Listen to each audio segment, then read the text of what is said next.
This episode, we're talking about one of those amazing conversations that always come up, and that is, how do you surround yourself with quality people without alienating your existing relationships?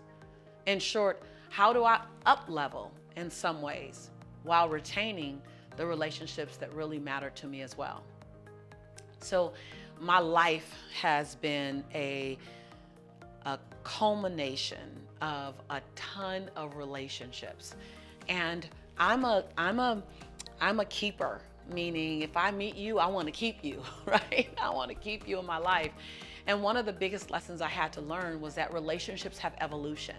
And there's some relationships that are lifetime. No matter what you do, they're gonna be a lifetime relationship. And then there's some relationships that are life-giving.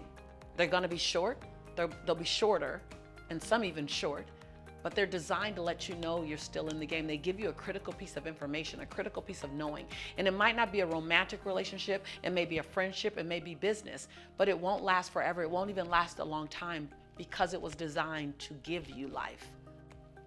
And then there's purposeful relationships, relationships that are designed for a purpose, whether the purpose is to help you grow up, to help you love, to help you learn, to help you set healthy boundaries. There's a purposeful relationship, and that purpose is real. And once that purpose is fulfilled, the relationship shifts. We often think either or. I can have this or that. I don't know where we learned that. I think it came from great grandparents and just was consistent. It was as consistent as our family reunions. It was as consistent as, cuddling up in a snuggly with some warm socks and watching a great movie during the holidays. We also have belief systems. I think one of the greatest blessings that I gave myself was the gift of no longer thinking either or in my relationships. I remember over 20 years ago when I was first introduced to transformation and personal mastery. And I remember stepping into an environment and no one looked like me.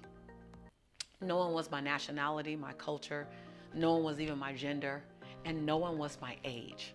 So I felt like an alien. Yet I was excited about what I was learning. I wanted to learn more about this thing called quantum physics. I wanted to learn more about this thing called the law of attraction. I wanted to learn more about this thing called personal mastery, self-awareness. I didn't grow up with that. I grew up with pray, get on your knees, ask God, get up, eat a Sunday afternoon dinner. That's what I was raised with. And I remember wondering at the ripe age of 29, do I have to leave my existing community in order to adopt this new mindset? In order to run with this new tribe, do I have to let my existing tribe go? And I would love to tell you that at 29, I had the awareness, oh no, I can keep both. I didn't. I dug my heels deep into the learning.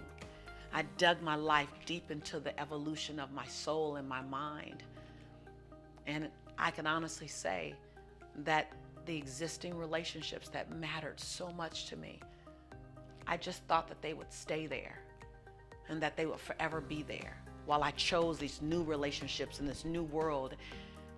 And I made a mistake. I didn't water the relationships. I didn't nurture them. I didn't feed them. And just like a flower, relationships require light and sun and love and nurturing. I'm grateful that I didn't lose all of my existing relationships. I'm grateful that I soon became aware that my existing relationships are not optional while I build new relationships. I realized very soon that my existing relationships with my family, that those relationships were anchoring. They kept Lisa's feet on the ground. Little did I know I would then be on Oprah and Larry King and Steve Harvey and Dr. Phil and would travel around the globe. Little did I know who I was becoming. And if I'd known who I was gonna become, I really would have invested in those existing relationships because they keep me anchored. So I say all this to say, please don't choose either or. We live in an abundant universe. You want to design and with. How do I have both? How do I develop forward-pulling relationships with amazing people who are navigating and walking in the same direction as me, while I stay anchored in my existing relationships that are non-negotiable? No matter where you go, you're still always someone's daughter. You're still always someone's niece, someone's son, someone's father, someone's brother, someone's sister. So make sure you nurture your existing relationships while developing future relationships. We don't live in either or. We live in and with. And I'll end with this. When you get to the end of your journey, and you're 95, 100, 105, whatever age that is, where you're sitting in your favorite rocking chair, and you're telling the stories of your life to whomever will listen, you want to make sure that your relationships have a really great part in that story. I laughed hard, I played full out, I ate great food, and you want to make sure that you have all those things to do with the people that you love. So, water your relationships, both new and existing. Remember, this show is not about a monologue. It's not about me just talking to you. It's not about me serving content to you and you listening and looking through the screen as if it were a show. This is a dynamic, rich dialogue. I would love to hear from you.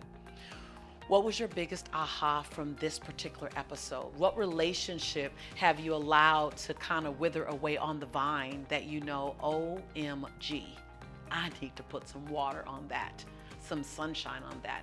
Or what relationship did you assume would be there always and forever, and now it's barely existing? What relationships are you developing and growing, and now you realize you don't have to choose? Leave me a comment below. And be sure to subscribe.